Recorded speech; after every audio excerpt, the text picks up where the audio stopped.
So what are we going to discuss as part of the risk assessment? Let's have a look at the agenda.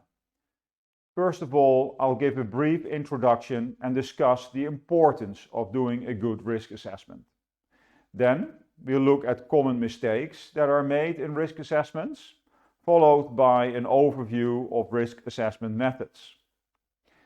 From there, I will share some really useful data sources for risk assessment. Some of them I will really show in detail, and others I will give you links to find all the information.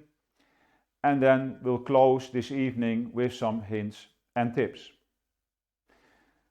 So let's make a start with the introduction and the importance of risk assessment. The risk assessment has its origin in the Codex Alimentarius, and to be more exact, in the general principles for food hygiene, which were first established in 1969. Of course, they were updated through the years, and they are now in the most current state.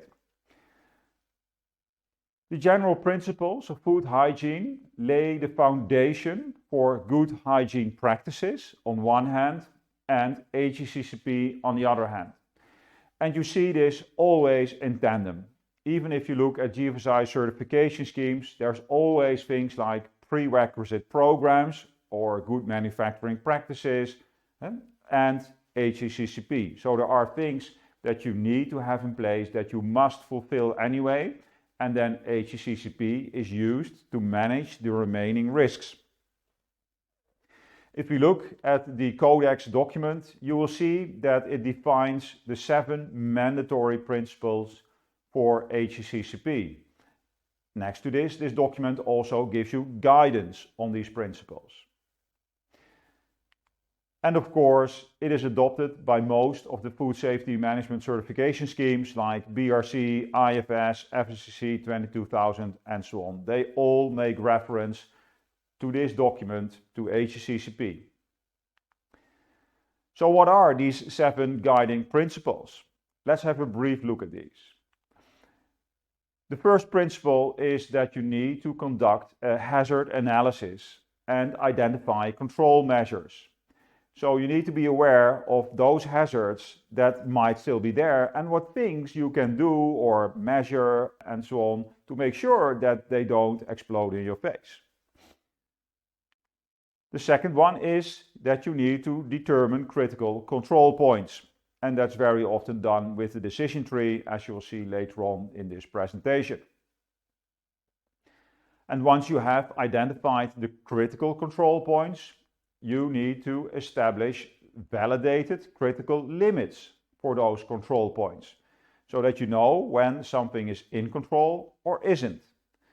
And once you have these limits, of course, you need to develop a system to monitor the control of those CCPs, because you want to make sure that those limits are never violated, and that if they are violated, actually, and that's the next one, that you have already predefined corrective actions to be taken when monitoring indicates a deviation from a critical limit at a CCP.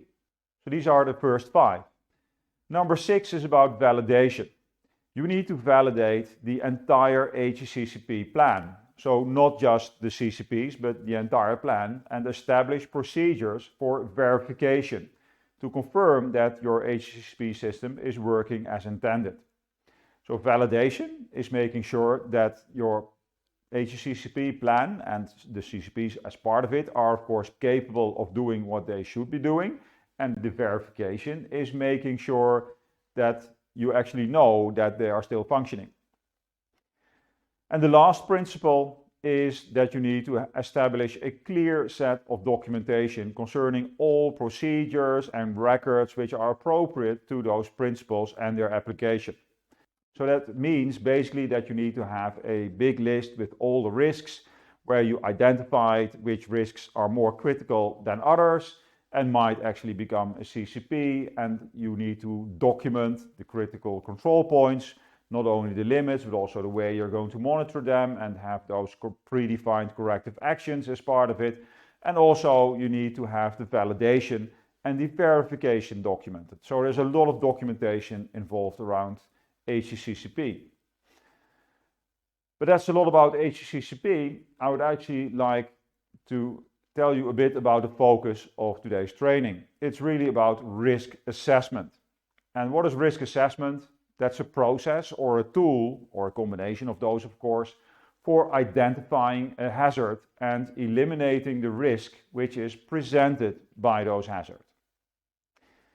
So, what will not be covered this evening? I will not go through the entire HACCP process. There's many other trainings on this, and I consider this as common knowledge. Also, I will not discuss all the details of the main 4 or 5 food safety risks. So I won't go into a lot of detail in terms of microbiological contaminants or physical contaminants, chemical contaminants, allergens, or if you even want to include radiation as the 5th one, I won't touch all those details. We have separate training sessions for those. So the focus will really be about the risk assessment, and that's the starting point of your HACCP approach.